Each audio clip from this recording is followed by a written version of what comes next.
Let's have a...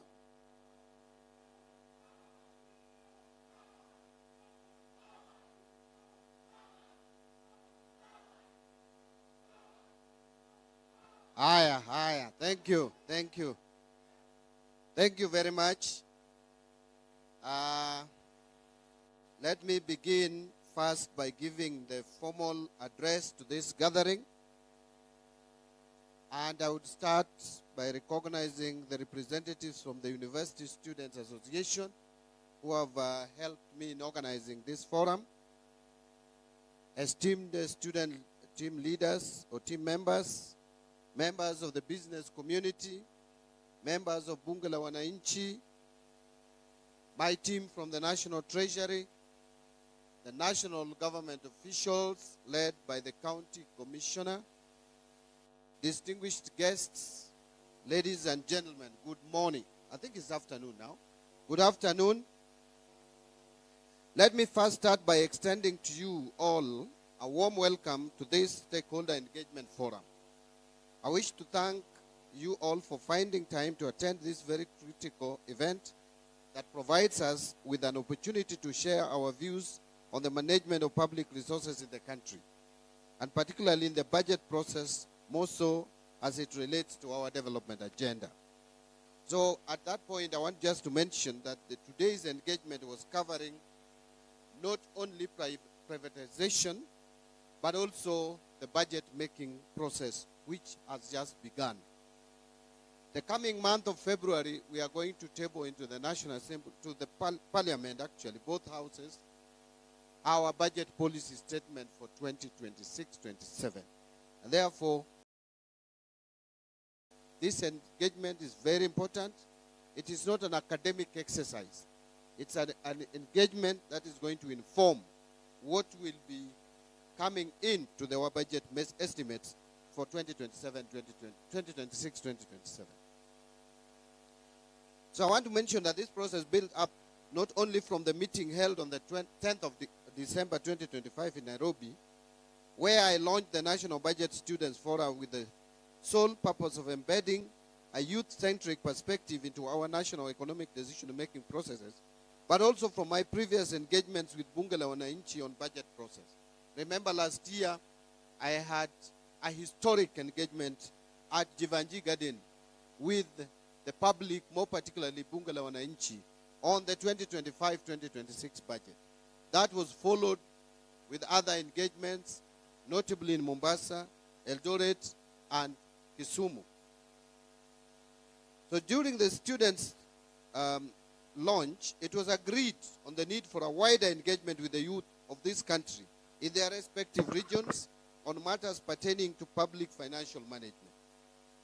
Further, in view of the recent government efforts on privatization, it has been deemed fit to broaden this engagement to include the business community and the Bunge la Wananchi for a more comprehensive stakeholder information and participation. The successful engagement with the Bunge la Wananchi in the last financial year could only be built upon. Feedback from the Bunge membership has been that this engagement must continue. The National Treasury's engagement with members of the business community is also not new. Under my watch, it has been definitely been enriching in shaping my resolve to have in place more inclusive policies that allow more Kenyans to participate in public resource management. Ladies and gentlemen, I wish to emphasize that this is not just a policy initiative, but rather a legal obligation rooted in Article 201A of our Constitution, which mandates for public participation in all financial matters so as to enhance transparency, accountability, efficient utilization of resources, and value for money in the management of public resources. And I think other speakers who have spoken ahead of me have also mentioned the same. So then it means Kenyans are already resonating very well with our Constitution. So at the National Treasury, we have come to the realization that the government alone cannot effectively respond to the multifaceted challenges facing our country, particularly on unemployment, gaps in skills development, digital literacy, entrepreneurship, and inclusive governance for a demographic dividend. In this regard, I have prioritized stakeholder participation as a key dimension of governance and one of the pillars for a sustainable development. We shall enhance collaboration with our stakeholders, including the youth, private sector, experts, civil society organizations, volunteers, and local communities, which is ever more critical. My forging partnerships and collaboration and public engagement will harness the government ideas and skills and resources of diverse stakeholders to better deliver services and policies in transformative ways and address the existing gaps in financial, human, and technical resources. I wish to reiterate that the youth are a significant demographic of our country, making up 75% of the population, with a potential for contributing towards economic development of the country. And in this regard, their voices must be central to how we plan, how we allocate resources, and how we utilize the allocated resources. This has therefore necessitated a shift in public financial management towards inclusive and participatory governance, where citizens, including our youth, actively engage and participate in policy formulation and act as co-creators of government policies and services. Ladies and gentlemen, Kenya has adopted privatization as a strategic economic policy shift to promote efficiency in the economy by subjecting more services to market forces, to improving competitiveness, revenue generation, aid in fiscal consolidation path by reducing government spending on inefficient state corporations and market development by deepening Kenya's capital market. The objective of our privatization agenda is to ease the burden of governance of these institutions from the government to the private sector, who are better equipped for the market economy. The National Treasury will, in this regard, continue with sound macroeconomic policies to enhance resilience and create a conducive environment for the private sector, including the local business communities, to thrive. This strategic response is anchored in the bottom-up economic transformation agenda and also in the fourth medium-term plan. These frameworks prioritize sectors with high youth employment potential, such as agriculture, micro, small, and medium enterprises, housing sector, healthcare, and the digital and creative economy. These sectors are not only engines of growth, but also platforms for innovation, entrepreneurship, and job creation for the youth. Over the recent past, the youth of this country have expressed themselves over important national issues which included high living costs, unemployment, and governance transparency. I'm sure we can all still remember what happened in 2024. What happened in 2024 was the youth expressing themselves on governance issues in this country, telling those who are in leadership that they care, that the youth are concerned about governance and about transparency. These concerns are valid and demand our immediate attention. The government has committed to transforming these frustrations into constructive dialogue and tangible solution and action. This forum, therefore, provides the perfect opportunity to provide our feedback on the necessary actions from the government to address these challenges. So during this process, we will welcome positive critique of our public financial management systems and policies to shape the budget process. And that is why I like the way the student from Rongo University came out with weaknesses. He said he was going to concentrate on weaknesses, and I think I welcome that. Your active engagement in this process will ensure efficient and transparent use of public funds, ensuring that resources allocated to address youth empowerment achieves the intended objectives. So during the launch of this process, I was elated to have received a written memorandum outlining some practical measures through which we can enhance financial support for students in tertiary institutions. We have noted the valuable feedback which includes strengthening financial support for students financing, reforming students' loan financing through fiscal policy, targeting student grant funding for vulnerable students, facilitate provision of affordable students' accommodation, and establishing an emergency student support fund. This will be consolidated alongside the views from these regional fora for consideration during the preparation of the financial year 2026-27 and the medium-term budget process. Let me pause a bit just to mention that what we are doing here today is not going to end in Migori. We have purposed as National Treasury under my leadership to have 7 engagements across the country on the budget of 2026-2027 and privatization as a concept. From here, tomorrow we will be in the Western region, Kakamega to be specific, on the same engagement. Then on Sunday, we will proceed to North Rift and engage in Eldoret. Then following week, we are going to engage South Rift residents in Nakuru, and then the following day, we will do Kiambu for the former central province. And then the following week, which will be the final leg, we will be proceeding to Garissa for the northern region, and then the following day, do Kilifi for the greater coast region or coastal region, and finally, we will end with Meru for the wider eastern province. And I want to also mention, as I have just read on the issues of education, and capture this, that out of this engagement, if those of you who are proactive, who have gone ahead to check the BPS for 2026-2027, you will realize that we are proposing to increase funding for higher education loans board from 41 billion to 58 billion. That's almost 40% increase in that funding. We are also proposing to enhance the university scholarship from what it is today of 16 billion. We are proposing to enhance it to almost 34 billion. That is another increase of about 16 billion. Now, that is a demonstration that the engagement we have been having with the youth and the students is not in vain, that we are listening. So we will make those proposals to Parliament.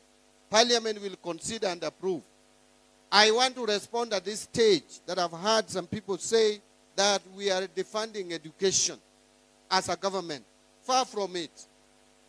Let me be categorical. The truth is that education requirement is very high. But we have made deliberate efforts to make sure that we make education affordable in this country. And that is why, if you look at the budget for education in 2022 and what we have proposed for 2026-2027, it's an increase of about 150 billion going to the education sector. So whoever is claiming that we are defunding education is being economical with the truth. We are actually enhancing the budget for education, and I was looking at the numbers. Last financial year, which is the current financial year, the current financial year 2025-2026, we have provided 703 billion for education. But in the coming financial year, we are even proposing a higher figure, moving from 703 billion to 748 billion. That is an additional 45 billion shillings going to the education sector, even with the financial challenges we are facing. I wanted just to underscore, because many of us have spoken about funding education, I wanted to underscore that at this stage so that it comes out clearly. Furthermore, we are also aware of the financial strains facing our public institutions, which impact the quality of education and future prospects of our youth. Our strategy emphasizes increasing funding, as I've mentioned, also dealing with infrastructure development in the schools and other learning institutions, and curriculum reforms to equip students with skills relevant to the evolving job market, particularly in areas like artificial intelligence, data science, green technologies, and vocational trades. Not forgetting the investment that we are putting in employing additional teachers. This we have spoken about, and I continue to speak about it.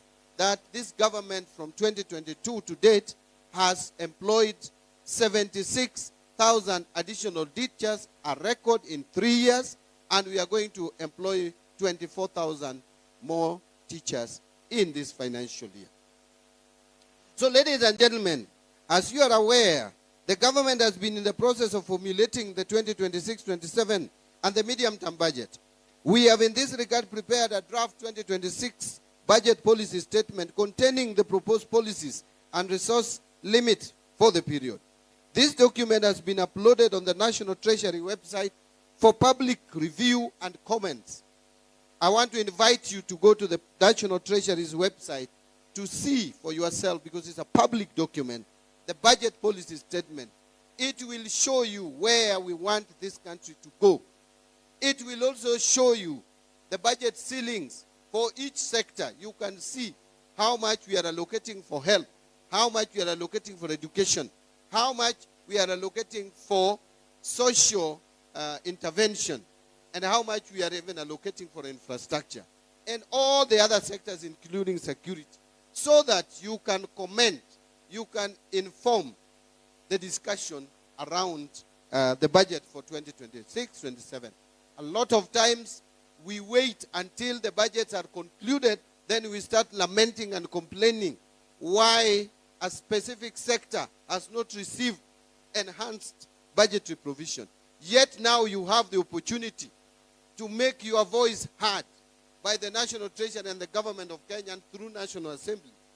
Please take advantage of this window and communicate with us. Even if you write to National Assembly, all the correspondences received at the National Assembly must be acted on. That I have communicated to my team, and they are aware. So please take advantage.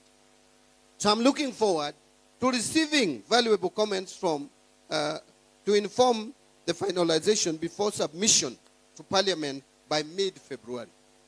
I wish to urge for your concerted effort to enable us build a Kenya where opportunities are accessible to all, where youth are empowered to lead, and where our collective aspirations become reality. Together, we can forge a prosperous, inclusive, and resilient nation. Ladies and gentlemen, as I come back to privatization, privatization is often part of a broader process of structural reform. Privatization transactions are very complex and require careful consideration of a number of issues. Well-designed and implemented privatization policies are essential to ensure credibility of reforms, to help governments achieve their objectives, and to create efficient and competitive markets for goods and services. Privatization of state-owned enterprises ushers in the private sector to participate in commercial activities that government-owned enterprises are undertaking. And that is why recently we passed a bill which is now an act of parliament and is part of our legal framework called Government-Owned Enterprises Act. That act has brought significant reforms in how we are governing or going to govern commercially viable, profitable government entities, about 60 of them. They are going to be run with a commercial mindset, not where when Mbadi fails in his bid, in his political bid, then you find a space for them in these state-owned enterprises. That is going to be a thing of the past. Board members or governance structures of these state or government-owned enterprises are going to be recruited competitively through interviews, and they are not going to remain political appointees as it is today. We will still continue making political appointees in other state-owned enterprises that are not commercially viable or which are not profit-making. You can go and earn some allowances in those other enterprises. But those which are considered commercial enterprises are going to be run with a business mindset. That is the reform that we have brought in state-owned enterprises. Let me move quickly to conclude my formal address. Then I will have a few minutes to engage you off the cuff. Na hapo naweza ongea Kijaluo nikipenda. So this is necessary because the private sector carries out commercial activities more efficiently, and that has been said, than the public sector, especially in a competitive industry. By the way, I hope you are aware that you as individuals and your private businesses are included when I make reference to the private sector. Every one of us here belongs to the private sector. So the benefits of privatization include lower prices, and that it surprised me when many of us had the feeling that if we privatize KPC, that it would result into higher prices. That, far from it, it should be the reverse. And I will explain to you once I finish my speech. Results in better quality of goods and services produced, wider choices for consumers, more innovation, minimal red tape in decision making, and less corruption. To safeguard these benefits of privatization, the government has a social obligation to maintain a fair business environment through appropriate regulations and policies. Already, Kenya has developed a fairly robust regulatory environment with the Competition Authority of Kenya overseeing all sectors of the economy, supported by sector-specific regulators such as Communications Authority of Kenya. So privatization as a key tool to address the following three major economic balances government, which I want to mention, the three major economic issues that need to be addressed through privatization. One is the government debt, two is the public expenditure, and three is revenue raising. So in this regard, a robust program must be designed to address fiscal sustainability challenges by limiting government debt, constraining budget deficits, and promoting counter-cyclical fiscal policy. Having pursued fiscal consolidation in the recent years, the policy has now reached optimal levels and hence cannot be pushed further. Kenyans have told us no more taxation. No more taxation. Ama kuna mtu hapa anataka tulipe ushuru zaidi ya what we are paying today. Kama kunae, nataka kuona ukiinua mkono. Kama unataka kulipa more taxes. Kuna mtu hapa anataka tuendelee na kukopa deni zaidi. Then we must be innovative. We must be creative because services must still be provided. Kenyans still want services. So for us to finance those services without more taxes and without taking more debt, then we must be innovative. We must be creative. Number one, we must curb corruption. We must reduce corruption. That is why we are coming up with measures like e-procurement, Treasury single account, to make sure that we reduce the exposure that public officers have in taking advantage of our systems and misdirecting our taxes. And then we have to also raise revenues in a different way. Having pursued fiscal consolidation in the recent years, as I said, the policy has now reached optimal levels and hence cannot be pushed further. In this case, an economic stimulus mechanism must be pursued. You will agree that unlike taxation, and I hope you listen there, unlike taxation, privatization never reduces private sector wealth. Privatization, in most cases, encourages propensity to invest and enhances aggregate demand, which in the long run would widen the revenue base. Taxation reduces private sector wealth. When you are taxed, money is being taken away from you. It reduces your wealth. Whether you are very rich, moderately rich, or barely surviving. Like many of us. But still, we are coming for your money in your pocket. Despite the struggles. So taxation is something that, even though we can't avoid it, but it reduces our wealth. But privatization does not. It does the opposite. Privatization gives you an opportunity to invest your resources that you have in an asset that would be profitable and that would give you more resources.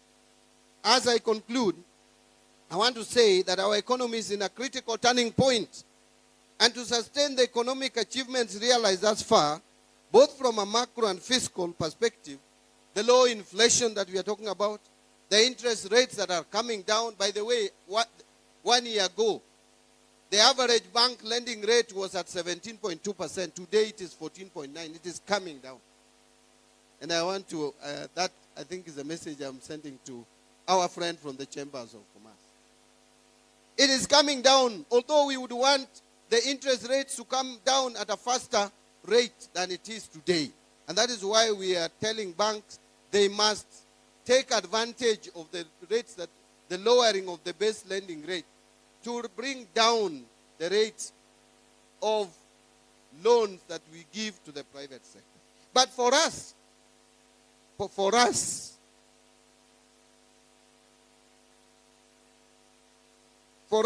to maintain that momentum of these positives at the macro and fiscal level, we must turn to innovative financing mechanisms to fund our infrastructure and public service projects.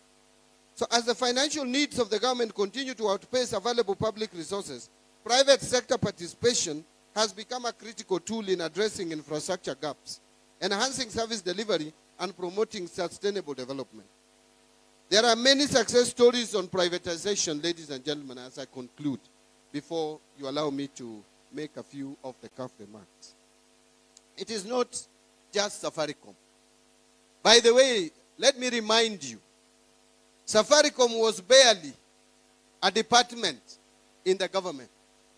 It's a small thing, making some meager profit. And people were happy with it that time, that this is a profitable company. The government took a decisive decision in 2008 to privatize Safaricom. In fact, even earlier, to invite partners. Then after that, after inviting the partners, in 2008, the government offered to the general public part of Safaricom. That is why today we own 25% of Safaricom as individuals, as Kenyans. 25%. Look at the transformation that has taken place in Safaricom. The kind of profitability of this venture. What makes you think that we have reached the optimum? There is still room for Safaricom to even be more profitable. And let me tell you, the technology space and telecommunication, more particularly telecommunication, is advancing rapidly. You cannot afford to be static. But with heavy government presence in Safaricom, we will be stifling growth in Safaricom. Because government by its nature, whether you go to America, you go to China, you come back to Kenya, is bureaucratic. Government systems are bureaucratic. It is like there is a policy in government that a document cannot be transacted fast.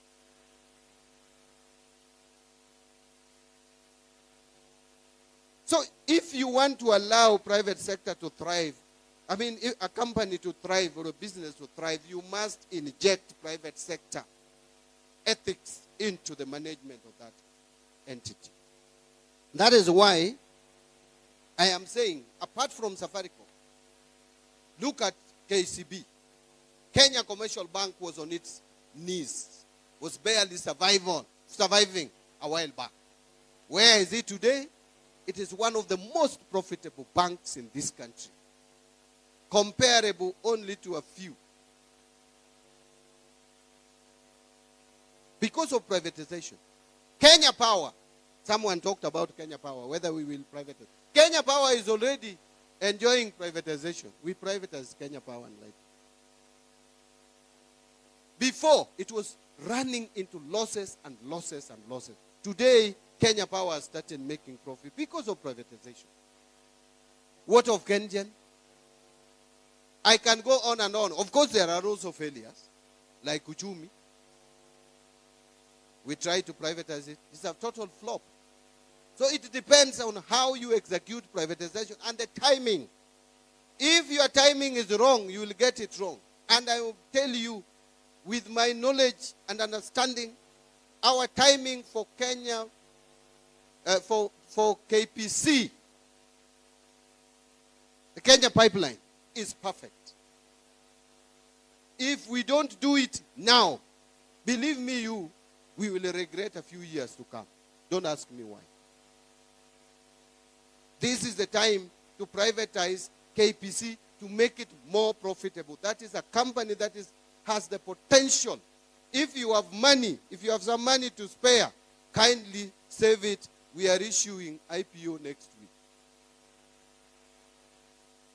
for Safaricom, God willing.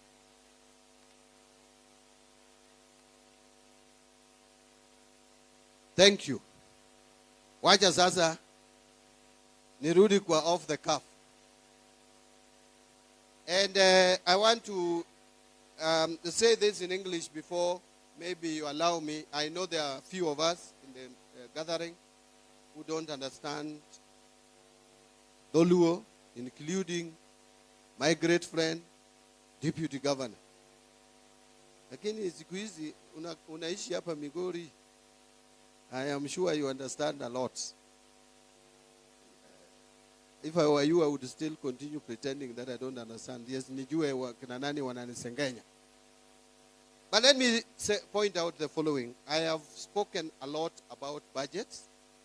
And ladies and gentlemen, maybe you don't know. Let me tell you. Many of you who saw me lose weight when I got into this office, you don't know why. Our economy for a long time has been on its deathbed. To the extent, inafika tarehe 15 and you have not cleared paying salaries for public servants. It was that frustrating. 15 of the following month, people who have worked for the government have not been paid in full. Loans, external loans are coming up for payment. Debt settlement. And you don't know whether you will pay them or not. Kenya was listed among 6 countries in Africa by IMF which were going to default, not which would have defaulted. No, they were going to default. It was just about when. 5 of those countries have defaulted. It's only Kenya which has not defaulted. And by the way, many of us don't know the implication of defaulting. That is an economy that is completely ruined. The moment you default, that is an economy that cannot easily come back unless now you just become slaves of other people. They will be directing you, do this, remove staff. How many staff do you have in your payroll? 3 million, 2 million. That's what would have happened to Kenya. You are told how many chiefs do you have across the country? We have 10,000. Remove 5. Remain with only 5. And you have no choice. You'll take them home. How many county commissioners? Go home. How many teachers? You can survive with half. How many MCAs? You must make sure that the MCAs across the country from 1,400 reduced to half. Members of parliament reduced to half. Salary, everybody reduced by half. That is what would have happened to Kenya. So, it is because of decisions that have been taken over the years. Some of them are very faulty. You invest in an infrastructure project that has 30 years of repayment period, payback period, 30 years, and you are taking a loan of 5 years to finance it. 5 years loan for a project that will start paying you in 30 years. Are you being clever? Are you being wise? And then you also don't have any space for taxation. Yet, economy must grow. Our youth, Kenya has one of the fastest growing population in the world. And we are educating our youth, and they are very intelligent and sharp. And they are coming out of school, out of colleges with no jobs. Our economy growing at 4%, 5% cannot create enough jobs. We must make this economy grow at 7%, 7.5% and above. That you can only do, you cannot do that by being complacent and comfortable with the way things are. We must invest more in infrastructure in this country to expand the economy of the country without A, taxing people, 2, taking expensive loans that would be impossible to pay. So where do you run? You have assets here. You have Safaricom making profit, yes. But out of it, you can raise 240 billion shillings at one go by selling only 15% of it. You have 35%. You can still retain 20%. And by the way, it is not just this government which is selling or offloading shares. It's actually not even sale. It's offloading shares. It's only Uhuru Kenyatta who did not offload shares in Safaricom. Moi did 40%. Kibaki did 25%. We are only doing 15%. Why this noise about 15%? Why didn't you make noise when Kibaki was releasing 25%? Or is it because of ethnicity? What is the justification? 240 billion. How much dividend are we getting out of 15 billion today? Out of 15 billion today, we would be getting about 6 billion shillings. Divide 240 by 6. 40 years. It will take us 40 years to get, if we retain the 15% and get dividends. That dividend, if we get the 240, that 240, we will take 40 years. So you want to refuse money today because you want to earn the same money for 40 years. Will you be alive? You have not even factored the time value of money, because 240 billion today is not 240 over the years up to 40 years. So long as where you put that money makes sense. And that is why we are saying that, yes, we have some infrastructure projects which can be commercially viable. Which roads we can turn, dams which we can use for irrigation, commercial irrigation. We have energy in this country. The reason why we have blackouts all over the place is because Kenya is generating only 3,000 megawatts per year. But our economy should generate no less than 10,000 megawatts. Where are we going to get money to generate more power? Mutaua Wandai bure, ati Wandai anafanya kuna blackout, anatoa power wapi? He cannot manufacture power in Ugunja.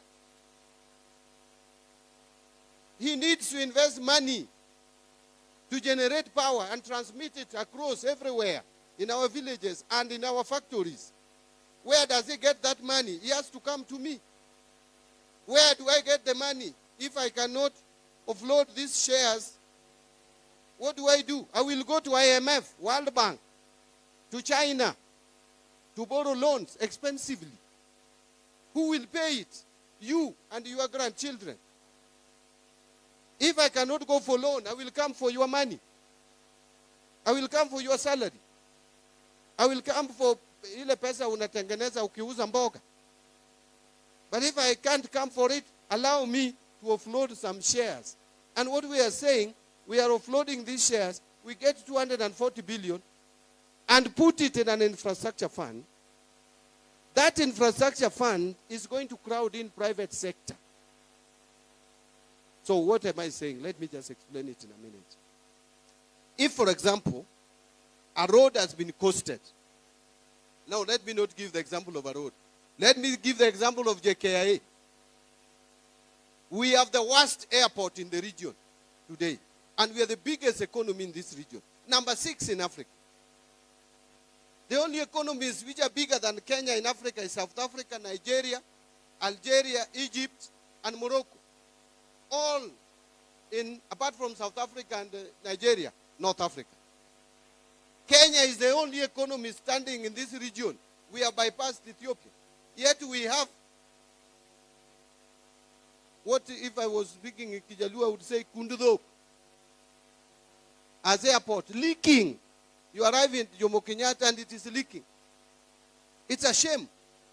And it is costing around 260 billion shilling.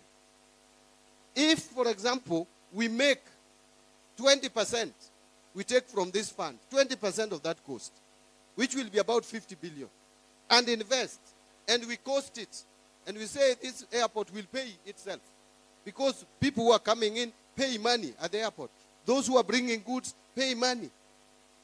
The air ticketing, everybody, the airlines, they pay money. They will pay back. We take 50 billion, we look for people with money, institutional investors. Bila kwenda kwa dani, tutaenda kwa institutional investors who have money, both external and internal. And we partner. What in Kiingereza tunasema blended capital. And do that airport in 1 or 2 years. And then we start crowding in investment in this country. People start seeing Kenya as a serious investment destination.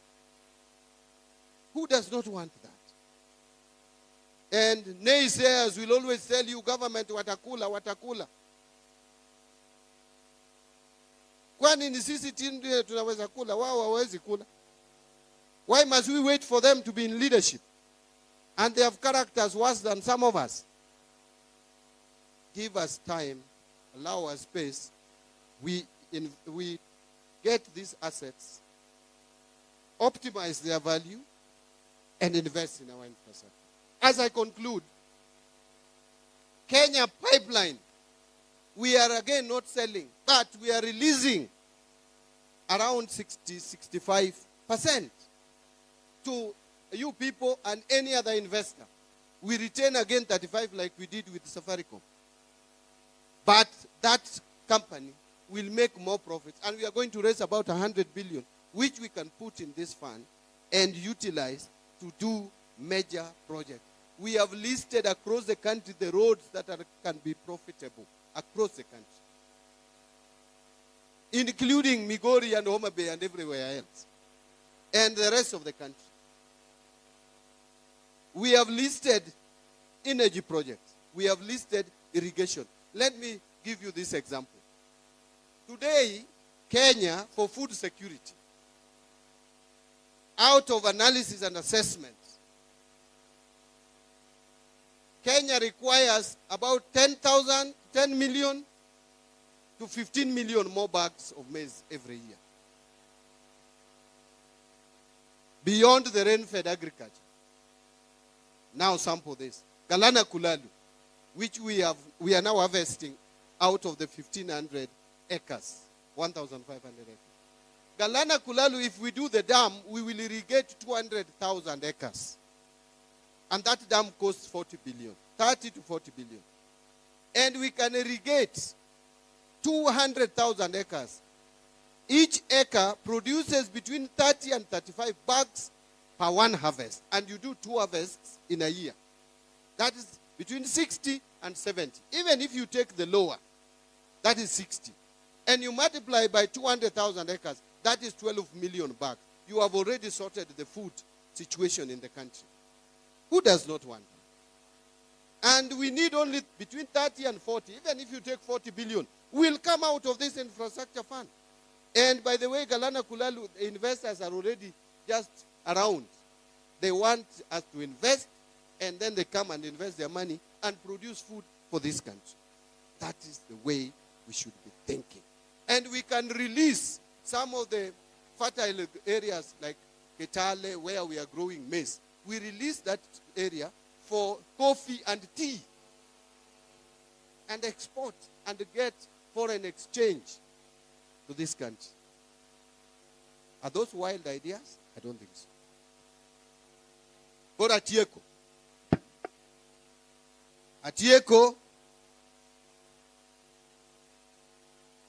Atieko kawacho ni gimano kela kane en monda wuo gi jopiny waduoko sirikal e piny e grassroots. Sirikal ok en mar Nairobi,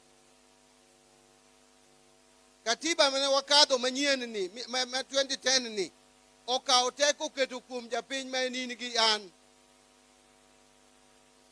Emomiyo nabiro iru ka mondo anyisu ni koro wachako loso budget mar higa manyien. To kendo be nabiro wuoyo kodu ni gik muwinjo winje redio ni nitiere gimoro ni Kenya Pipeline gi Safaricom ni sirikal dwa uso. Adwa ni kawuono winji koa e dhoga. Iuso gi koso ok usgi. Safaricom wanie gi gimiluongo ni 35 ewi 100. 65 nosedhi ne jomoko. 35 ni ema wawacho ni wadwa kawo 15 wachiw kendo wadong' gi 20 kende. 15 mwachiwo ni dhi miyowa pesa moro maduong' makore lach mwadwa ni waketi mondo konywa e loso gik machalo yore, mondo watim go gimiluongo ni irrigation, mondo wakel go stima ma ok ni koro stima to lala ng'ato timo welding ne to stima olal. Uwinja ni ng'ato nosekoni ni akelo ni pesa kiny abiro adwa ni losna koma ni mondo ka kiny adonjo to ayud kohikore. Ikone ni mano ber, ikelo pesa di, an gi siling 10,000 kiny akelo ni.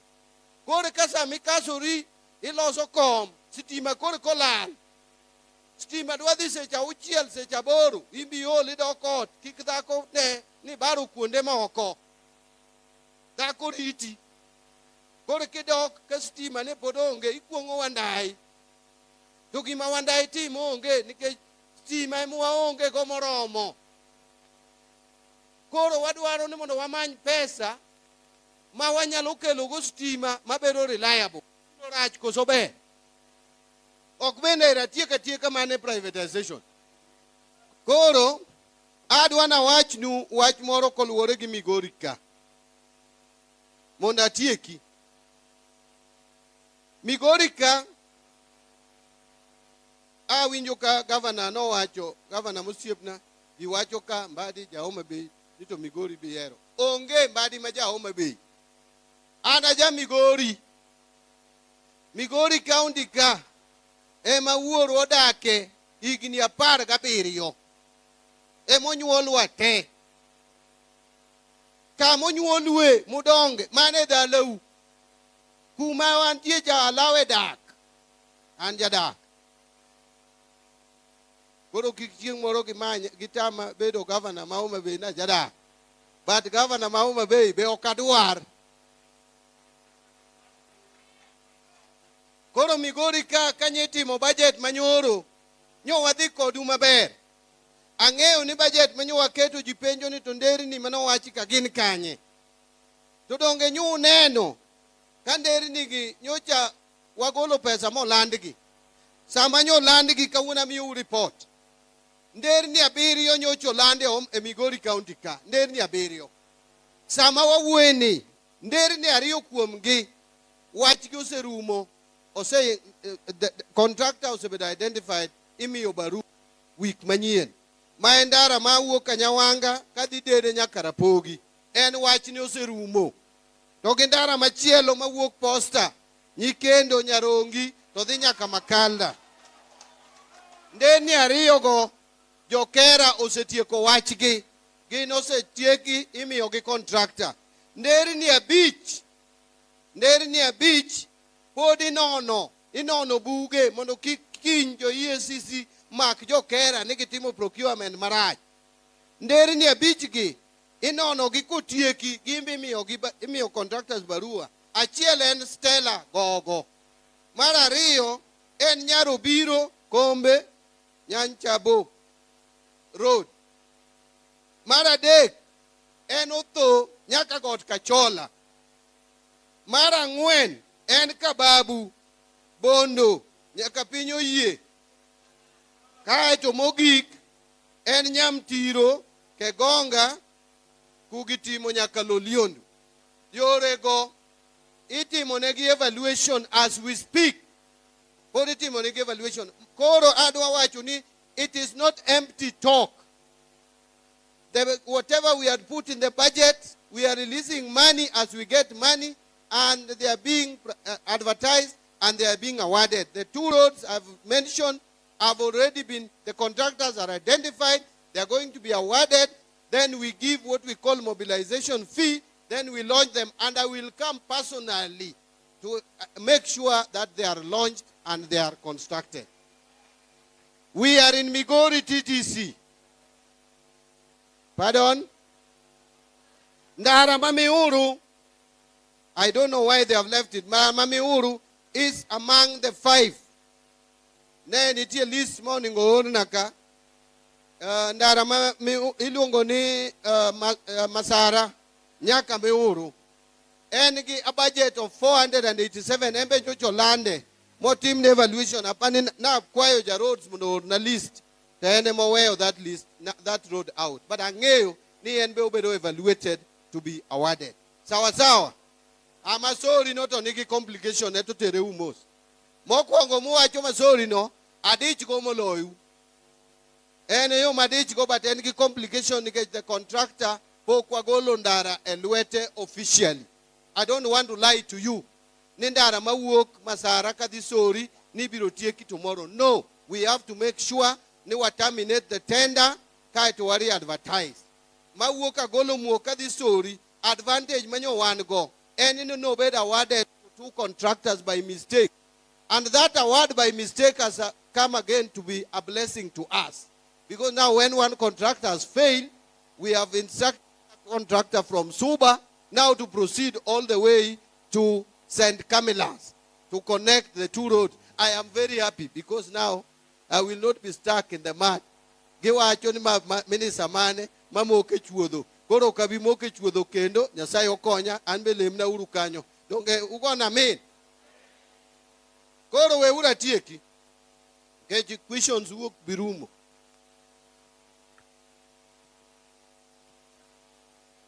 Adwa tieko kawacho mana kaugini koro. Wach ni orumo. Migori ka TTC, Bwana Principal, you know we had already allocated for you a budget for the issue of, what do we call them? Asbestos, and also to do tuition block. There's 100 million. Nikirudi Nairobi, unikumbushe, we release the money, exchequer, ikuje, mijenge. Nyako chao kwa yawe chario, I'll connect with you, kaka, printer pesa di mikwa yo minister niya. Printer toknu kwa yo kada MCA kai. Printer no en pesa di. How much? 60,000. Around 50,000. When a principal liars with me, I give you money for printers. Lakini mano to kana majority kata mnachuora. O ingogino. Mano gi makara chuora e odonge. Hello? Hello? Kono joturwa. Na dwana wach nu wach mogiko so kora we. A wach mogikni. Comrades, angeo uni untie. Abiro neno ukatie koma. Uwinja. Awinjo. Aya. Jobunge dwa dhi chiemo gi President Nairobi. Uwinjo jothurwa. An gima sesome siasa nyaka nadonjie. To kendo bena bedo japuonjre mar Raila Odinga higni mang'eny. Nawachonu ni an achako donje siasa mar baba. Jomoko nyokona na luong ni the late, an luongo Raila ni the late podotama. Baba iga prochiko kariyo. Gima sesomo e siasa ni nyakibed strategic. Nyakibed strategic. Wan kako ganda nyaka wabed strategic. Anadwana wachnu nika wadwa survive kako ganda. Nika iko kwa survive gi unity maro ganda. Ni wapogore kako ganda. Dobende kaka warumo politically. Onge ngama biro chako deo oganda maro nagi e Kenya ka ngama biro kawi serious onge. Nika gimose miyo ikawa serious en riwruokwa. To gima biro ketho riwruokwa mar oganda en ko kwa miyo jaduong' Oburu Oginga luor. Nikech Wanyiswe ni onge piny ni ng'ama onge gi makosa. There is no leader without a weakness.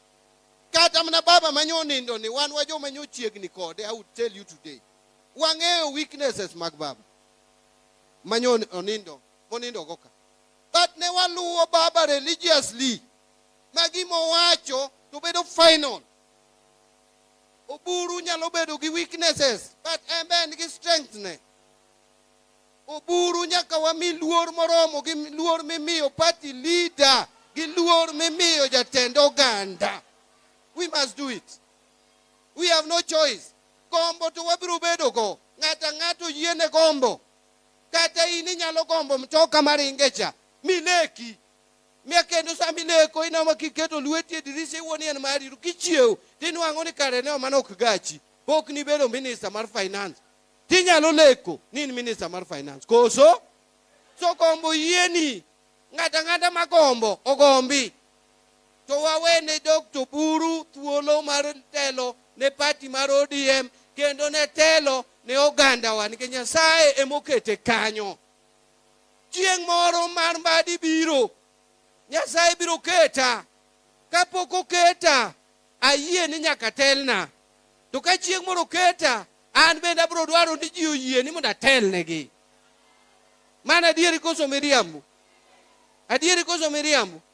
To kendo kwa dhie 2027 kwano mwagoyo en ni ere kamibidewa kako oganda, ere gimwa yudo kako oganda. To ka ok wadhi kako oganda, ng'ama biro kawowa seriously onge. Ng'ata mabiro dwaro telo ne piny ni biro manyo jok moriwore, biro manyo jok man gi nguvu, man gi voting power. Aketho kamoro.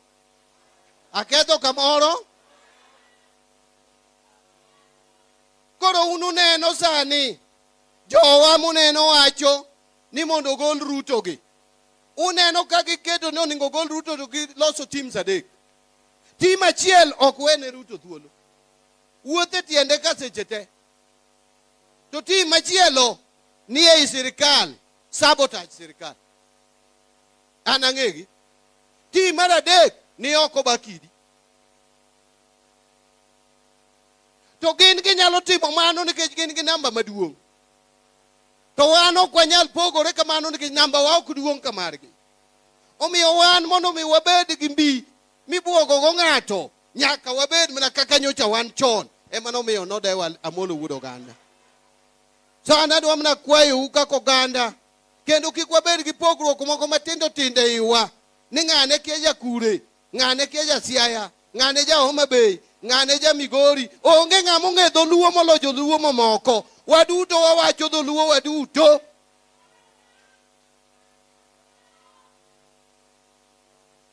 Koro an gima tieko 2032 kono ung'eyo ni onge arrangement mwabiro bede 2027 ka ok wagogo kwan ma 2032. Ng'ata madonjo kodwa arrangement nyaka nyiswa road map ma 2032. Nikech wan bende kaka oganda nyaka ne Kenya yudo uhuru. To wan oganda mar tipo machalo kama. Kendo wan mwakedo ne Kenya ni to onge dichieng' moseyiene jaluo mondo otelne Kenya. Ka ng'a mitiyo wa kamano. Wan bende nyaka waikre, nyaka wapangre, nyaka watim jogging, nyaka warwak sirweche motegno miluongo ni uniform mar 2032. Ji adi moyie gi mano? Aparo ni gi kanyo. Uwe achop gi kanyo. Kech ung'eyo ni ng'ama notimo ang'o? Ni ng'ama notimo ang'o? Ni ng'ama notimo ang'o? Ni ng'ama notimo ang'o? Ng'ama nong'eyo onge. To Nyasaye mepolo malo to notimore nade? Nyasaye mepolo malo to notimore nade? Thank you very much. Kora aparo ni bende gi kama chopene. Aparo ni ji osebedo nyaka koro saa 7 chopo. We have done our best. Okapar ni there is even need for again opening up any discussion. Nikeja temo duoko, all the sectors were represented here effectively. And the issues came from the groups. And Mbadi has responded. Sawa sawa.